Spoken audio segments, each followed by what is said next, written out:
Pine Ridge has always prided itself on its reputation as a model American suburb. Neat colonial-style houses, manicured lawns, middle-class families who knew each other by name. In this quiet corner, half an hour's drive from Atlanta, everyone considered themselves part of a large, friendly community. No one suspected that behind the perfect facades lay secrets that could destroy lives. Tristan Wells embodied the American dream. At 45, he was one of the most successful luxury real estate agents in the county. His office was located in the center of Pine Ridge, in a small shopping center next to Starbucks and the local pharmacy. On the walls hung certificates of achievement, photos of mansions he had sold, and family photos. Tristan knew how to connect with any client, whether it was a young couple buying their first home or retirees looking to downsize. He was a professional in the best sense of the word, recalls his colleague Donna Harris. Always in a suit, always smiling. Clients trusted him. He knew the market like no one else. The Wells house on Maple Street was a model of suburban prosperity. A two-story colonial-style house with white columns and blue shutters, Tristan would have sold it for $650,000 without much effort. A well-kept garden where Caroline grew roses, an SUV in the driveway, an American flag at the front door. At 42, Caroline Wells successfully juggled the roles of wife, mother, and entrepreneur. She worked as a web designer from home, which allowed her to be close to her family while contributing significantly to the family budget. Her portfolio included websites for local restaurants, small businesses, and even some of Tristan's clients who needed corporate web pages. Caroline was a perfectionist, says her friend Lisa Thompson. Every pixel had to be in place. She would sit at the computer for hours, fine-tuning the details, but the result was always flawless.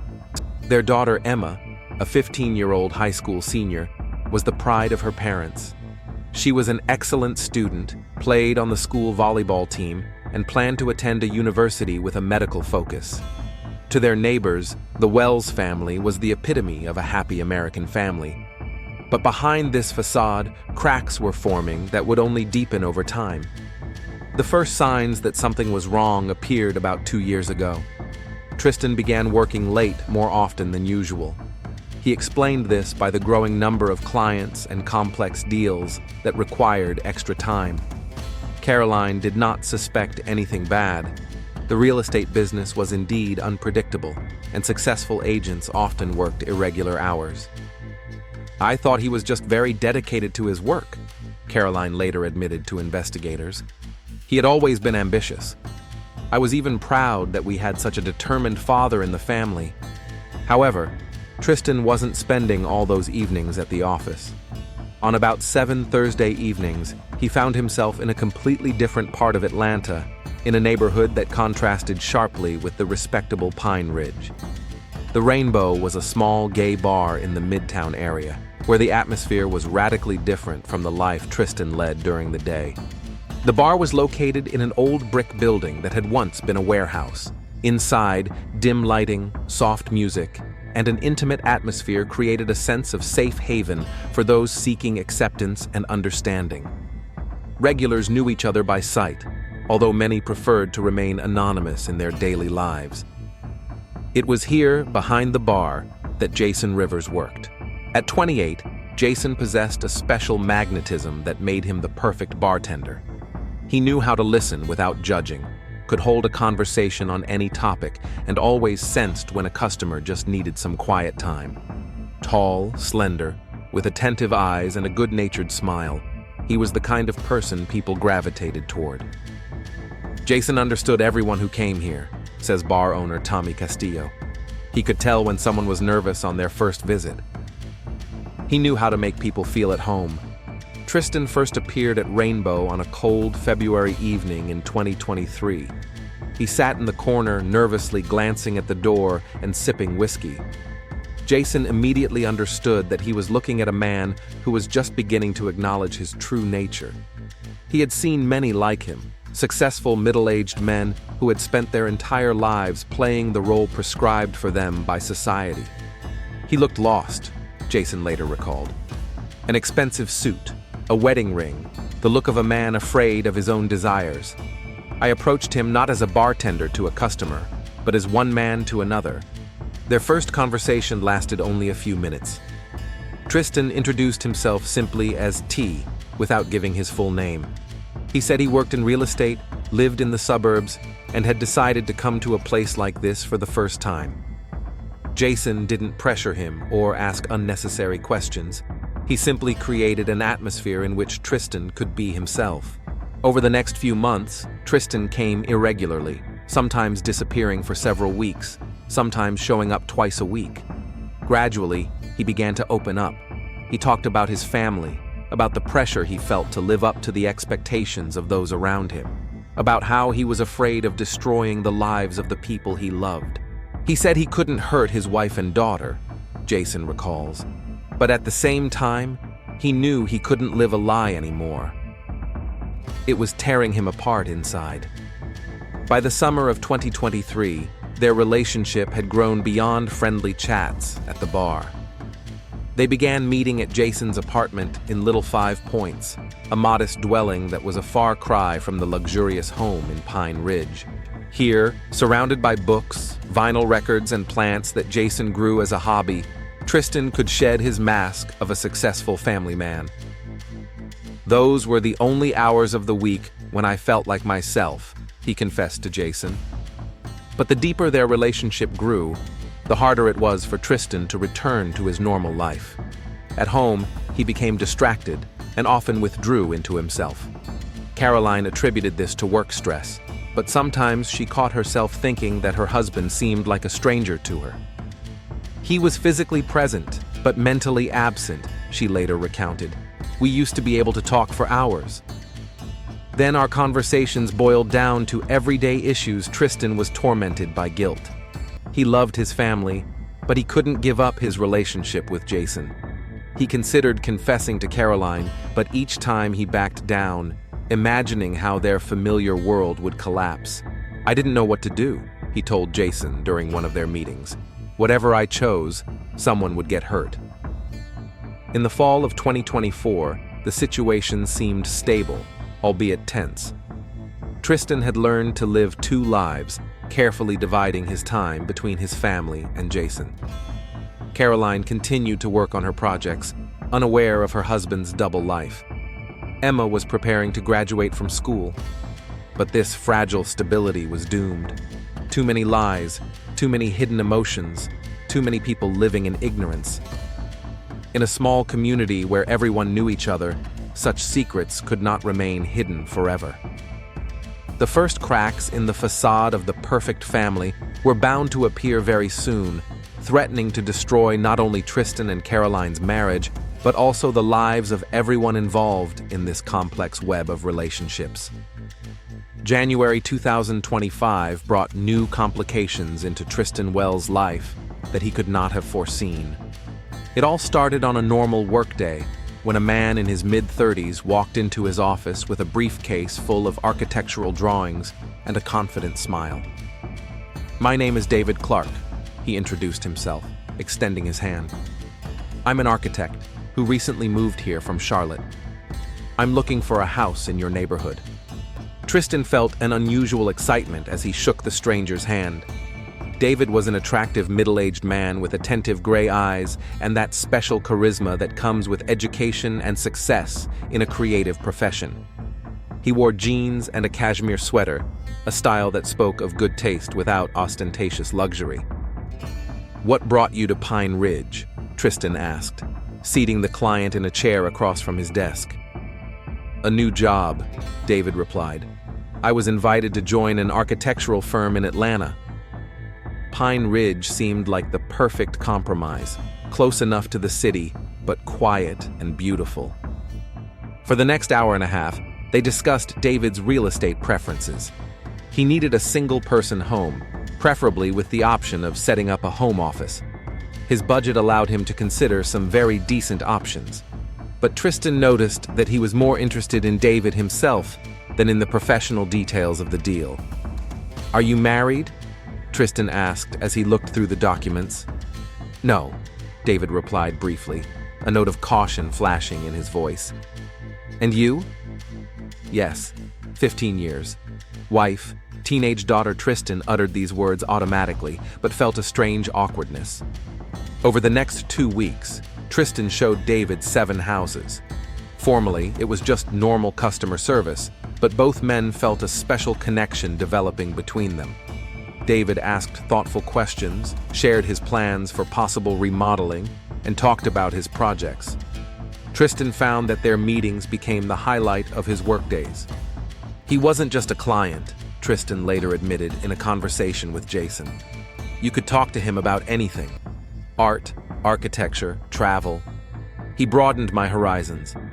The third house they looked at turned out to be the perfect choice. It was a modern, single-story ranch-style home with large windows, an open floor plan, and a separate wing that was ideal for a home office. The price was $480,000, a lot of money, but within David's budget. "This house has soul," David said, standing in the living room and looking through the panoramic windows at the backyard with its century-old oak trees. "I feel like I could live here." "Then let's make an offer," Tristan suggested. But instead of immediately turning to the paperwork, David turned to him. "How about we have some coffee first? We can discuss the details in a relaxed atmosphere." Coffee at the local Perks Cafe stretched into 2 hours. They talked about life, plans, dreams. David said he had always wanted to live in Georgia, that he was attracted to the history of the South and the architectural heritage of the region. Tristan shared his passion for real estate, explaining how he enjoyed helping people find their dream home. "You're a very good listener," David remarked. "Not every real estate agent is so attentive to their clients." "Maybe that's because you're not your typical client," Tristan replied, immediately surprised at his own candor. The deal was closed a week later. David got his mortgage approved, all the paperwork was done correctly, and by the end of February, he was the owner of a house on Oak Street, just a 10-minute drive from the Wells home. Logically, their relationship should have ended with the signing of the documents. But that didn't happen. "Maybe you could help me choose some furniture?" David suggested on the day the deal was closed. "I'm not very knowledgeable about interior design." Tristan agreed, even though he knew it was beyond the scope of his professional duties. The following weekend, he visited David to discuss plans for furnishing the house. Caroline thought he was working with a difficult client who required extra attention. David's house was radically different from the traditional homes in Pine Ridge. Modern furniture, abstract paintings on the walls, books on architecture and art history, an expensive audio system. It was the setting of an educated urban professional, which contrasted with the more conservative style of most homes in the neighborhood. "You've created a special atmosphere here," Tristan said, looking at the collection of architecture books on the bookshelf. "It's important to me that my home reflects my personality," David replied. "I've lived in other people's spaces for too long." They spent the whole day discussing possible changes to the interior. David cooked dinner, and Tristan felt completely relaxed for the first time in a long time. Here, he didn't have to play the role of the perfect family man or hide his true feelings. "Why did you become a real estate agent?" David asked over dinner. "I like the idea of helping people find their place in the world," Tristan replied. "A home is not just a building. It's the foundation on which the rest of your life depends." "What about your home? Is it really yours?" The question caught Tristan off guard. He was silent for a long time, realizing that David had touched on something important. "Sometimes I feel like a guest in my own life," he finally admitted. By the end of March, Tristan was spending several hours each week at David's house. Formally, he was consulting on landscaping and helping to find contractors for small repairs. In reality, their meetings turned into long conversations about life, art, and dreams. David did not ask about Tristan's family, but subtly made it clear that he understood the complexity of his situation. He talked about his past relationships and how difficult it was to find a balance between personal desires and social expectations. "For a long time, I thought I had to live the way others expected me to," he said once. "But in the end, I realized that the only life we can truly live is our own." These words deeply touched Tristan. In his relationship with Jason, he felt passion and emotional closeness, but with David, he found the intellectual connection he had been missing. David could discuss complex topics, share ideas, and inspire reflection on the meaning of life. In early April, what Tristan had feared and simultaneously anticipated happened. After a particularly long conversation about David's plans to renovate the backyard, as evening imperceptibly turned into night, David suggested, "Why don't you stay?" It's too late to drive home. Tristan knew that this was a moment of choice. He could politely decline, thank him for his hospitality, and go home to his wife. Or he could stay and further complicate his already confusing life. "I'll call my wife and tell her I'm staying late with a client," he heard himself say. That night, Tristan realized he had fallen in love again. His relationship with David was different from the one he had with Jason. It was not only physical intimacy, but also a deep emotional and intellectual connection. But now Tristan found himself in an even more complicated situation. He had a wife who suspected nothing, a lover who waited for him every week at Rainbow, and a new man with whom he felt a special connection. Jason was the first to notice the changes in Tristan's behavior. In May, he began coming to the bar less often, and when he did come, he seemed distracted and distant. Instead of their usual long conversations, he limited himself to a few phrases and went home earlier. "What's going on?" Jason asked one Thursday when Tristan looked at his phone for the third time that evening. "Nothing special, just a lot of work. You've changed. I can feel that you're here, but your thoughts are somewhere else." Tristan tried to convince Jason that everything was fine, but Jason didn't believe him. In 2 years of their relationship, Jason had learned to read Tristan's moods, and now everything pointed to the fact that something new had come into his life.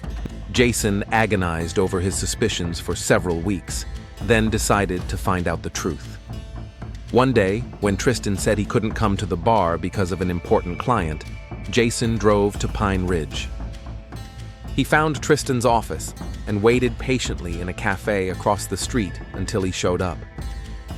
To his surprise, he saw Tristan get into the car not alone, but in the company of an attractive man about his age. They looked like friends, but there was something intimate about their behavior. The way they looked at each other, how close they sat in the car. Jason followed them to their house on Oak Street. He saw them go inside, the living room light come on, and Tristan's car still parked in the driveway several hours later. Back home, Jason spent a sleepless night analyzing what he had seen. He realized that Tristan had started a new relationship, which explained all the changes in recent weeks. The next day, a gloomy and silent Jason showed up at Rainbow.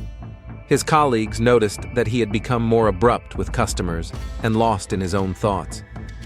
Jason was a different person, recalls Tommy Castillo. He used to be cheerful and sociable, but now he became withdrawn and suspicious. I saw him constantly looking at the door as if he was waiting for someone. Meanwhile, Caroline Wells began to notice strange behavior in her husband. Tristan became even more distant than before. He could sit through dinner in silence, staring at his plate. He answered questions in monosyllables. In the evenings, he would lock himself in his office, supposedly working on documents, but Caroline heard him talking on the phone in a quiet, intimate voice. "I began to feel like a stranger in my own home," she later told investigators. Tristan was physically present, but emotionally completely absent. The first serious alarm bell rang in mid-May. Caroline was working on an urgent project and late in the evening decided to use Tristan's laptop to send files to a client. When she opened the browser, she saw some search queries in the history that struck her as strange. How to tell your wife about divorce. Children's rights when parents divorce. Division of property in Georgia. Caroline's heart began to race. She closed the browser without reading the pages she found. But the thoughts continued to spin around in her head. Why was her husband looking for information about divorce? What was going on in their marriage that she didn't understand? The next day, she tried to talk to Tristan, but he brushed her off, saying that he was advising a client who was going through a divorce. The explanation seemed logical. but Caroline felt that it wasn't the whole truth. At the end of May, the situation escalated even further. Emma, their daughter, noticed the changes in the family atmosphere and tried to talk to her mother. "Mom, is everything okay with Dad? He seems kind of sad lately." Caroline didn't know how to respond. She herself felt that her husband was distancing himself from the family, but she didn't understand the reasons. "He's just going through a difficult period at work, dear. It will pass." But deep down, Caroline knew it wasn't just about work. Her intuition told her that something serious was happening in Tristan's life that could change their family forever. By the end of May, the situation had become explosive. Tristan was torn between three worlds: the family he didn't want to destroy, Jason, who was becoming increasingly suspicious and demanding, and David, who gave him a sense of genuine closeness. Caroline felt she was losing her husband, but didn't understand what she was fighting against. Jason knew about the existence of a rival and was preparing to take action. All the participants in this complex drama had to make decisions that would determine their future. The first Thursday in June was a turning point in Tristan Wells's life. He arrived at Rainbow as usual, around 8 in the evening, hoping to spend a quiet evening with Jason and forget about the growing tension at home for at least a few hours. But as soon as he sat down at the bar, it became clear that this evening would not be at all as he had planned. Jason placed a whiskey in front of him, but did not smile as usual. His face was serious, almost cold. "We need to talk," he said quietly, after closing. "About what?" Tristan asked, although he could already tell from Jason's expression that the conversation would be unpleasant. You know what? The next 2 hours dragged on agonizingly. Tristan pretended to drink, but the alcohol did nothing to calm his nerves. Jason served other customers with professional courtesy, but never once looked in Tristan's direction. The atmosphere was so tense that even the bar's regulars noticed the change. At midnight, when the last customer left and Tommy finished counting the takings and went home, Jason locked the door and turned to Tristan. "David Clark, 247 Oak Street, architect from Charlotte. Want me to keep going?" Tristan felt the blood drain from his face. He opened his mouth to say something, but couldn't find the words. "I saw you driving to his place," Jason continued, his voice calm, but his eyes full of pain. "I saw the way you looked at each other. How long has this been going on?" "Jason, I can explain." "Explain what? That I was a fool who thought I meant more to you than just entertainment on Thursdays?" Tristan tried to move closer to him, but Jason stepped back. 2 years, Tristan. For 2 years I waited for you to make a decision about your life. I understood that it was difficult for you because of your family. I was patient, and you just found another toy." "That's not true," Tristan protested. "David is complicated. I didn't plan for it to turn out this way." "But it did. And now we have a problem." Jason walked behind the bar and took an envelope out of a drawer. "Do you know what's in here?" he asked, waving the envelope in front of Tristan's face. Tristan shook his head. "Photos. You and your architect entering his house. You in his car. Very intimate shots, I must say. I think your wife would be interested in seeing them." Jason's words hit Tristan like a physical blow. He realized he was trapped. "What do you want?" he asked hoarsely. $50,000. "What? You heard me." $50,000. For my silence. "Jason, I don't have that kind of money just lying around. This is crazy. Then find it." "You have a week." Jason moved closer, and Tristan saw a mixture of pain and determination in his eyes. "I loved you," Jason said quietly. "I truly loved you. I dreamed that someday we would be together for real. I was willing to wait as long as it took. But you used me. And now you're using him. That's not true." "Truth? You want to talk about truth? Fine. The truth is that you're a selfish coward who wants everything at once. A family, me, him, without taking any responsibility. But everyone has a price." Tristan felt his world crumbling. Jason, whom he had considered understanding and patient, had turned into a cold-blooded blackmailer. What if I can't find the money? Then on Monday morning, your wife will receive a very interesting package in the mail. Photos, details of your meetings, addresses, everything needed to complete the picture. Jason walked to the door and began unlocking it. Think of it as an investment in your future, he added without turning around. $50,000 for the right to continue your deceitful life. Pretty cheap when you think about it. Tristan left the bar in a state of shock. It was warm outside, but he was shivering. He sat in his car for 20 minutes, trying to make sense of what had happened. $50,000? Where could he find that kind of money in a week without drawing Caroline's attention? Their combined savings were about $30,000, but any large withdrawal would require an explanation. A home equity loan also required his wife's signature. On the way home, Tristan feverishly ran through the options. He could take out a loan against his office, but that would take time. He could ask his clients for a loan, but that would look suspicious. Every option seemed either impossible or likely to reveal his situation. At home, Caroline was already asleep. Tristan went to his study and sat at his computer until morning, studying bank statements and trying to find a solution. By Friday morning, he had a plan. It was risky, but it was the only option. He had clients who trusted him with large sums of money to purchase real estate. If he borrowed money from one of their deposit accounts for a few days and then quickly returned it, it would be fraud. But Tristan saw no other way out. The following week, he began to implement his plan. A client named Robert Hamilton entrusted him with $75,000 to purchase investment property. The deal was to take place in 2 weeks. Tristan could withdraw the money, give it to Jason, and then find a way to return it before the deal was finalized. But while he was busy with financial manipulations, the situation at home continued to deteriorate. Caroline couldn't shake the feeling that her husband was hiding something serious. His behavior had become even stranger. He was nervous, distracted, and often spent long periods of time talking on the phone in his office. At night, she could hear him pacing around the house, clearly unable to sleep.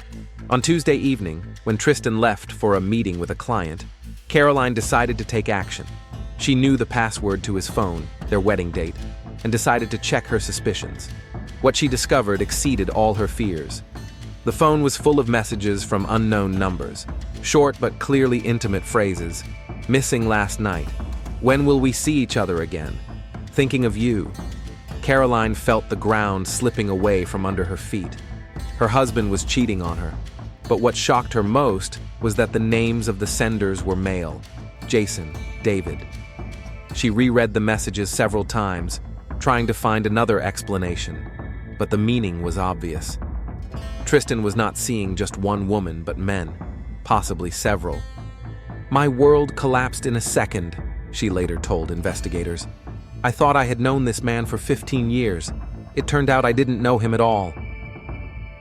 Caroline closed her phone with trembling hands and sat down on the sofa in the living room. Her thoughts were confused, her emotions overwhelming. Anger, pain, confusion, and a sense of betrayal all mixed together. When Tristan returned home around midnight, Caroline was still sitting in the living room. She hadn't turned on the light, and he didn't immediately notice her in the darkness. "Caroline, what are you doing here?"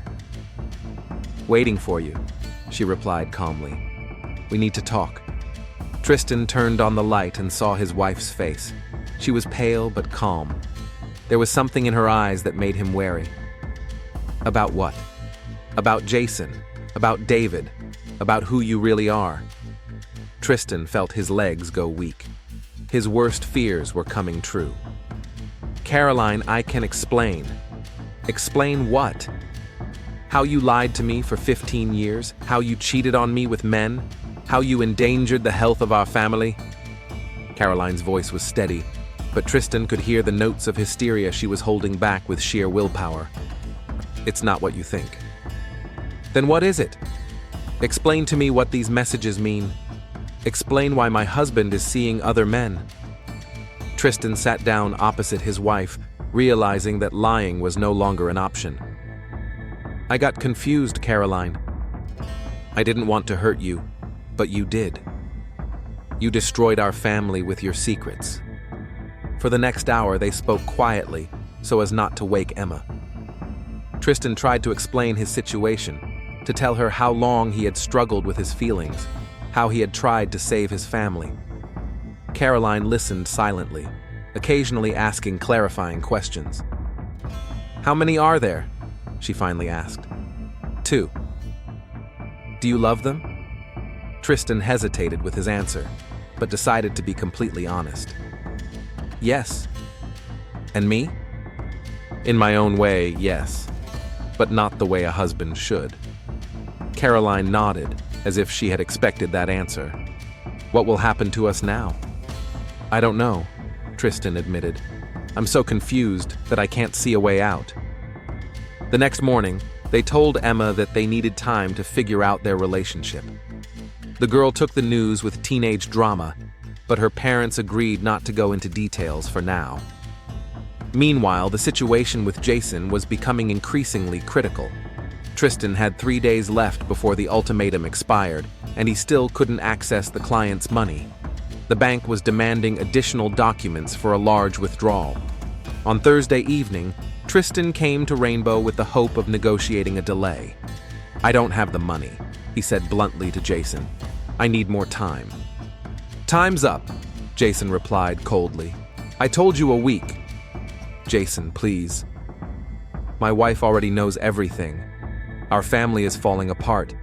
Isn't that enough?" "No, it's not enough. You ruined my life, now I'm going to ruin yours." "What do you hope to achieve?" "Money won't bring our relationship back." Jason stopped working and looked at Tristan. "I want you to pay for what you did. Literally.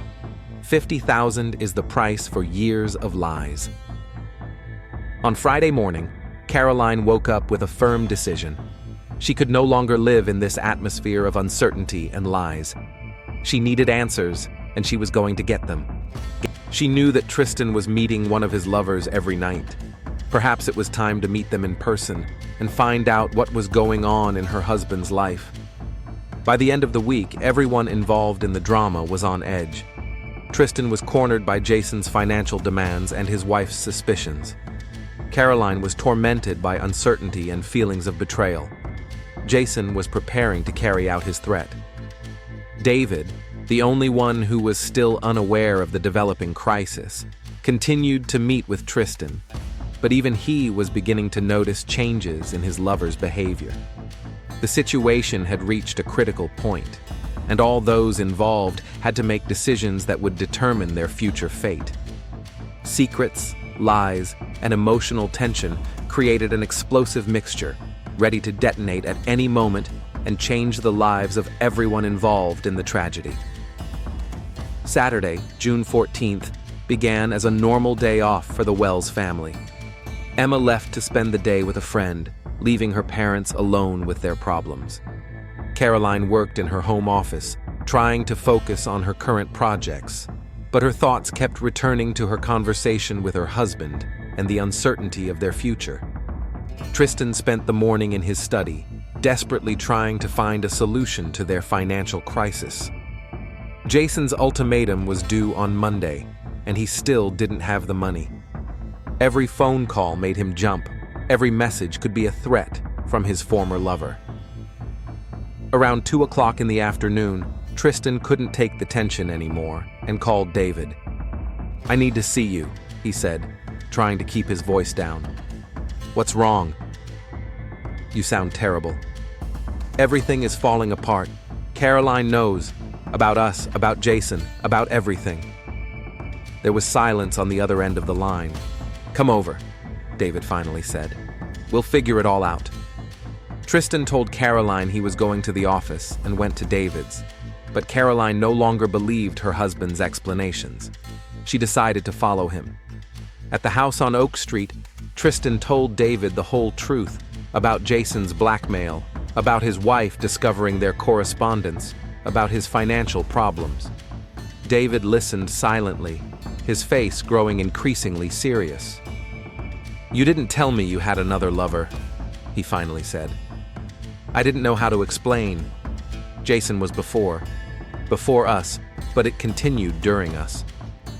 David stood up and walked to the window. You see, Tristan, I thought we were building something real. Yes, I knew about your family and understood the complexity of the situation. But I didn't know you were playing a game on 4 fronts at once. It's not a game. Then what is it? Do you even know what you want? Tristan tried to explain his feelings, but his words got tangled up. David listened with a stony face. I need time to think, he said finally. Maybe you should sort out your life first, and then think about relationships. Tristan realized he was losing David too. His world was falling apart on all sides. When he returned home around 7 in the evening, Caroline was waiting for him in the living room. Printed photos lay on the coffee table. Where did you get these? Tristan asked, recognizing the pictures of himself with David. Your friend Jason emailed them to me an hour ago. Along with a very detailed letter about your relationship, Tristan felt the blood drain from his face. Jason had made good on his threat. He also wrote that you owe him $50,000, Caroline continued in an even voice, for his silence. Caroline, I can explain. Explain what else? That not only have you been cheating on me for 2 years, but you've also allowed some bartender to blackmail our family? For the first time all week, Caroline's voice was filled with emotion, anger, pain, disappointment. Where did you get the money, Tristan? From our savings, from Emma's college fund. I didn't take it. Don't lie to me anymore, she shouted, jumping up from the sofa. Don't you dare lie to me again. Tristan tried to approach her, but she backed away. 15 years, Tristan. 15 years I lived with a man I didn't know. 15 years I believed in our family, in our marriage, in you. Tears streamed down her cheeks, but her voice remained firm. And you used me as a cover for your real life. I was a convenient lie. That's not true. I love you. I love our family. No, Caroline shouted. You only love yourself. You only thought about your desires, your needs. Emma and I were just decorations in your life. Tristan felt the situation getting out of control. Caroline, please, let's discuss this calmly. Calmly? She laughed, but her laughter was full of despair. You ruined our lives, endangered our family's health, dragged us into some dirty blackmail game, and you want to discuss it calmly? She grabbed a heavy glass vase from the table, a wedding gift from her parents. You know what kills me the most? It's not that you're gay. It's not that you cheated on me. It's that you're a coward. You couldn't be honest with me. You made me live a lie. I was trying to protect you. Protect? Caroline raised the vase higher. You were only protecting yourself. Tristan took a step toward her, extending his arms in a conciliatory gesture. Caroline, put that down. We can work this out. No, she whispered. Nothing can be worked out now. In the next second, something happened that changed everything forever. Tristan tripped over the edge of the rug, lost his balance, and fell. Caroline, still holding the vase, instinctively waved her arms, trying to keep her balance. The heavy glass vase hit Tristan hard on the head just as he was trying to get up. The sound of the blow was dull and final. Tristan froze for a moment, his eyes wide with surprise. Then he slowly fell to the floor. Blood began to ooze from the wound on his head. Tristan? Caroline whispered, dropping the vase. She knelt down next to her husband and checked his pulse. There was none. Tristan! She cried, shaking his shoulders. Wake up! But Tristan Wells would never wake up again. Caroline sat on the floor next to her husband's body, not understanding what had happened. It had happened so quickly, so unexpectedly. She hadn't meant to kill him. It was an accident, the result of an argument that had gotten out of hand. But gradually, the gravity of the situation sank in. Her husband was dead. She had killed him. Even if it was an accident, who would believe her? A woman who had just found out about her husband's infidelity killing him in a fit of rage. It looked like a classic crime of passion. The next few hours passed in a blur. Caroline called an ambulance, saying her husband had fallen and hit his head. When the paramedics arrived, they pronounced him dead and called the police. On Sunday morning, Detective Sarah Mitchell received a call about a sudden death in Pine Ridge. At 38, she was one of the most experienced investigators in the county, specializing in domestic crimes. "What do we have?" she asked when she arrived at the scene. "Tristan Wells, 45, real estate agent," Officer Johnson reported. "His wife says he fell and hit his head last night." But there are some inconsistencies. Mitchell surveyed the scene. The living room looked tidy, except for a broken vase next to the body. But the detective's trained eye noticed details that didn't fit with the accident theory. "Where's the wife?" she asked. "In the kitchen. She's in shock, crying. Their daughter is at a friend's house. We haven't notified her yet." Mitchell spoke with Caroline, who repeated her version of events. Her husband slipped, fell, and hit his head on the vase. A tragic accident. But there were inconsistencies in the story. Why didn't Caroline call an ambulance right away? Why did she wait until morning? And why were her clothes clean if she had administered first aid to her bleeding husband? "I need to talk to people who knew Mr. Wells," Mitchell told her partner Rodriguez. "Let's start with his colleagues, then his friends." The first conversations with Tristan's colleagues revealed some interesting details. Donna Harris mentioned that he had been very nervous and distracted lately. "He worked late almost every day," she said, "but not in the office. He said he was meeting with clients. What kind of clients? He didn't specify. But I saw him talking on the phone several times very quietly, as if he didn't want anyone to hear." In the afternoon, Mitchell decided to talk to the neighbors. Mrs. Thompson, who lived across the street, provided important information. "I saw Caroline driving somewhere yesterday afternoon," she said. "And then she came back very upset. She slammed the car door so hard that the whole neighborhood heard it." "What time was that?" "Around 6 in the evening, and I heard the shouting from their house at around 7. "Screaming?" "Yes, they were arguing loudly." That never happened before. They're usually a very respectable family. By Sunday evening, Detective Mitchell had a preliminary picture. The couple was going through a crisis. There had been a loud argument the night before, and as a result, the man had died under strange circumstances. On Monday morning, she summoned Caroline for an official interview. "Mrs. Wells, please tell me again what happened on Saturday evening." Caroline repeated her version, but the detective noticed that some details had changed. "You said your husband fell on his own." "But the neighbors heard a loud argument.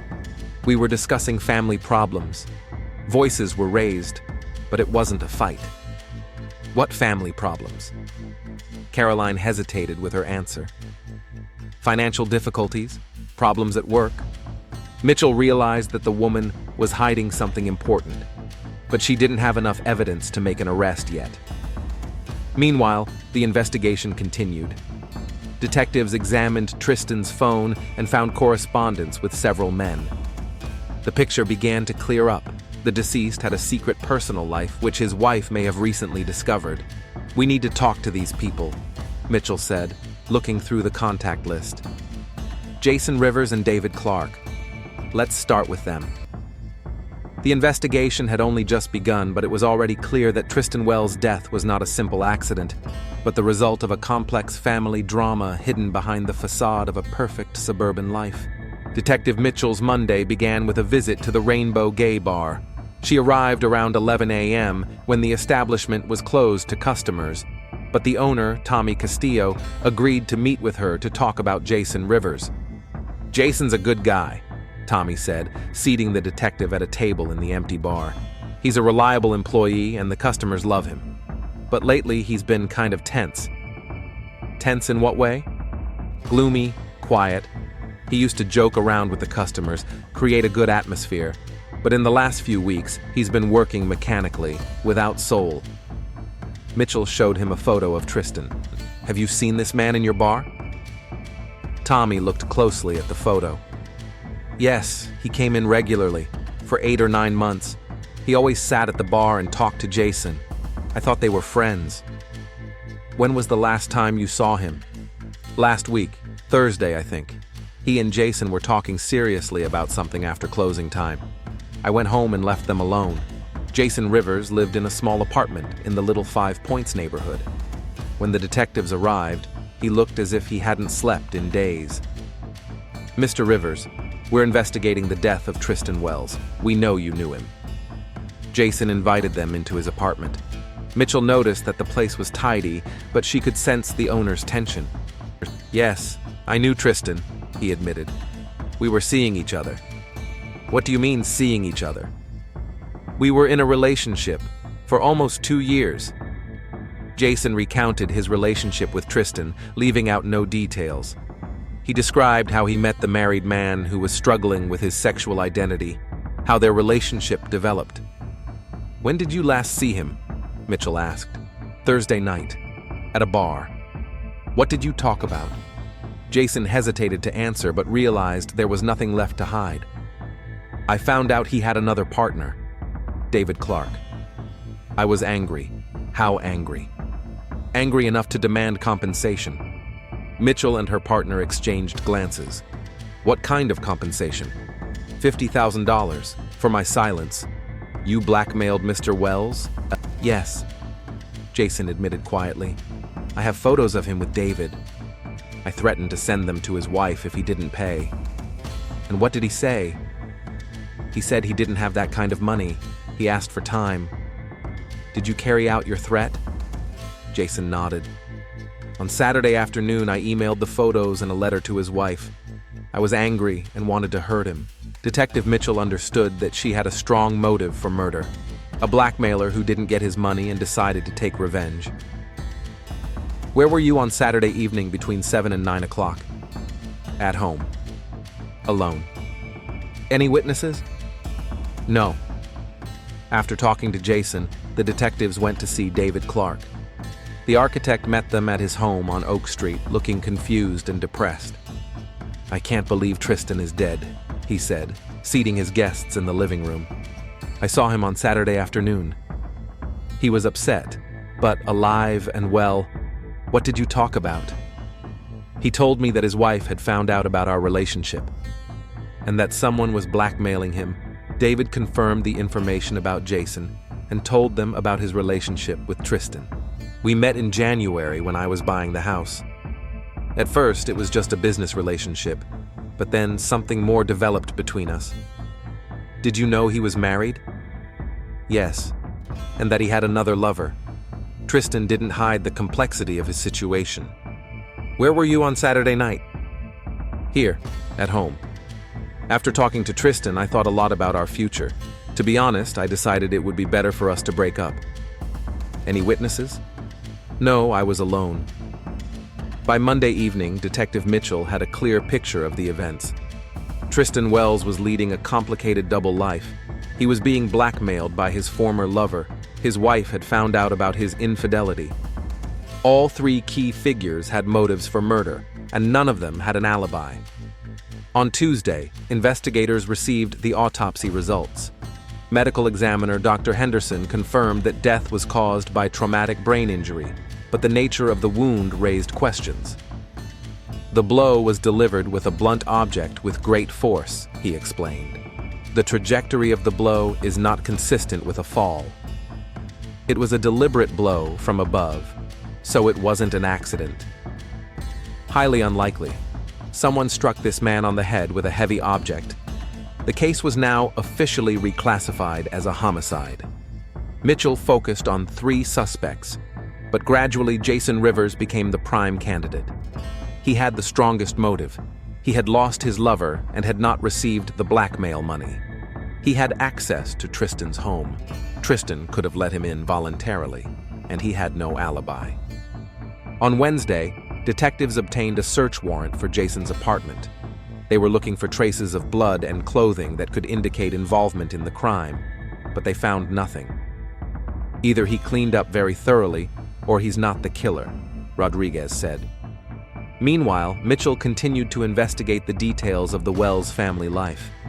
She spoke with their daughter Emma, who had returned home to her aunt after hearing about her father's death. "Mom and Dad had been acting strange lately," said the 15-year-old girl. "They hardly spoke to each other. And on Saturday morning, Mom was very nervous." "In what way nervous?" "She was walking around the house muttering something to herself. Then she suddenly said she needed to run some errands." "What time did she leave?" "Around 2. She came back around 6, very angry." This information made Mitchell reconsider her theories. Caroline said she had been home all day, but her daughter claimed otherwise. On Thursday, the detective decided to question Caroline again, this time more harshly. "Mrs. Wells, your daughter says you went somewhere on Saturday afternoon. But you claimed you were at home." Caroline was momentarily confused. "Yes, I went to the store. I forgot to mention it." "Which store?"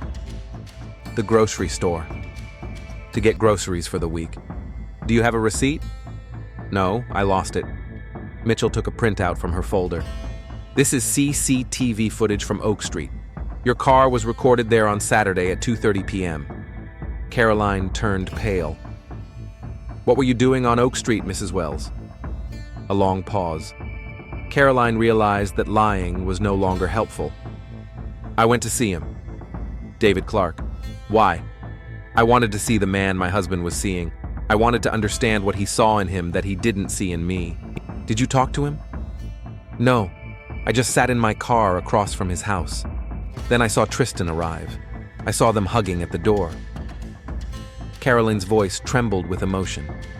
"That was the last straw. To see with my own eyes how tender my husband was with another person." "And what did you do then?" "I drove home. I waited for him.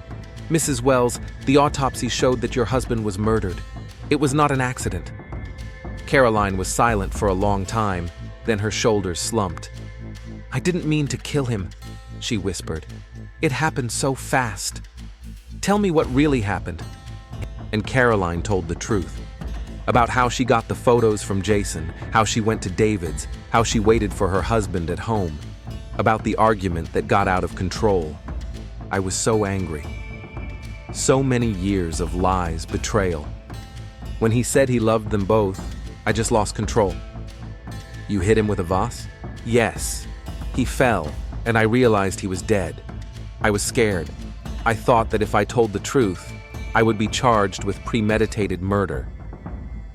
On Friday, Caroline Wells was officially arrested on charges of murdering her husband.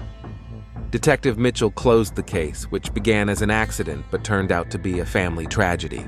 At the trial, which took place several months later, Caroline pleaded guilty to involuntary manslaughter. Her lawyer argued that it was a crime of passion committed by a woman who had learned of her husband's years of betrayal. Jason Rivers was charged with blackmail and received a suspended sentence. David Clark was not prosecuted, but he left Pine Ridge shortly after the tragedy. Caroline was sentenced to 8 years in prison. Emma moved in with her aunt in another state, trying to start a new life away from the tragedy that had destroyed her family. The house on Maple Street was sold. The new owners were unaware of the tragedy that had occurred in the living room, but the neighbors remembered. The story of the Wells family became a warning about how secrets and lies can destroy lives. It was a tragedy that could have been prevented, Detective Mitchell told reporters after the trial. If people had been honest with each other from the beginning, perhaps things would have turned out differently. The Rainbow Bar closed 6 months after the tragedy.